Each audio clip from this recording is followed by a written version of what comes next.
voluntario de Jesucristo, llamado a ser apóstol. Ahora, un siervo, ¿qué hacía un siervo? Hermanos, un siervo no se sentaba primero a la mesa y esperaba que su señor lo sirviese. No, vamos a ver un ejemplo allá en el libro de Éxodo, en el capítulo 21, acerca de un siervo voluntario. Busquemos el capítulo 21 del libro de Éxodo. Es el segundo libro de la Biblia, capítulo 21 del libro de Éxodo. Versículo 5, 21, capítulo 21, verso 5, acerca de un siervo voluntario o un esclavo voluntario. Dice: y si el siervo dijere, yo amo a mi señor, a mi mujer y a mis hijos, no saldré libre, entonces su amo lo llevará ante los jueces y le hará estar junto a la puerta o al poste, y su amo le horadará la oreja con lesna y será su siervo para siempre. Eso era un siervo voluntario, alguien que prefería estar sirviendo a su Señor, alguien que prefería estar con aquel que le había alimentado, con aquel que le había favorecido, alguien que decidía no irse de ese lugar, sino que servirle completamente durante toda su vida. Eso era un siervo voluntario, y Pablo se presenta así a los hermanos: siervo de Jesucristo. Él no fue llamado por hombre alguno, él fue llamado por Jesucristo, por lo cual él servía a su Señor. Y cuando él, hermanos, presentaba el Evangelio, presentaba las palabras de su Señor, porque aquel que trae sus propias palabras, su propia gloria busca.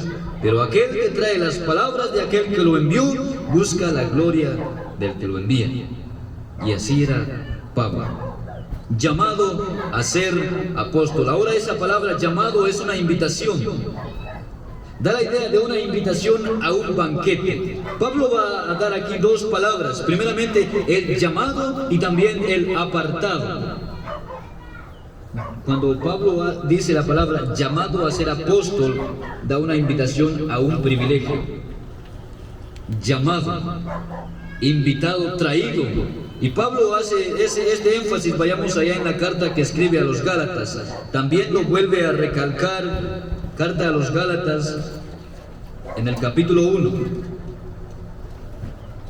Carta a los Gálatas, capítulo 1.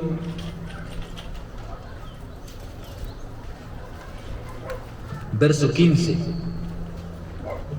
Carta a los Gálatas, capítulo 1, verso 15. Dice así: pero cuando agradó a Dios, que me apartó desde el vientre de mi madre y me llamó por su gracia. Pero cuando agradó a Dios, que me apartó desde el vientre de mi madre y me llamó por su gracia. Entonces, hermanos, llegó el cumplimiento en que Pablo fue preparado. Era un hombre estudiado, él conocía muchas cosas, él estudiaba profundamente las Escrituras, pero era un hombre muy celoso y no servía a Dios conforme a la ciencia de Dios. Él perseguía a la iglesia, él hasta la muerte, dice el libro de los Hechos, que él respiraba hasta la muerte de los creyentes. Había odio en su corazón, pero cuando Dios lo llamó, hermanos, el Señor Jesucristo se le apareció allá camino a Damasco y le dijo: Saulo, Saulo, ¿por qué me persigues? ¿Quién eres, Señor? Dijo Saulo: yo soy Jesús a quien tú persigues. El Señor lo llamó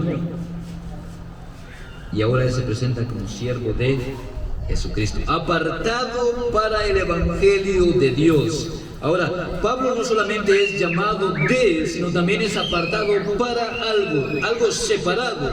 Es igual, hermanos, que cuando nosotros vemos y estudiamos los utensilios del Antiguo Testamento en el tabernáculo, después de que son ungidos con el aceite, son santificados para un propósito específico, para la obra en la casa de Dios. Y Pablo, hermanos, había sido apartado, había sido llamado para predicar el Evangelio hacia los gentiles, hacia las naciones, pero es un Evangelio, el Evangelio de Dios. Y ese Evangelio, hermanos, es el Evangelio de buenas nuevas. Y ahora, ¿qué es el Evangelio? ¿Qué es el Evangelio para nosotros? ¿Qué es el Evangelio para usted? ¿Qué es lo que lleva el Evangelio de Dios? Hermanos, cuando se habla del Evangelio, cuando se habla de la Escritura,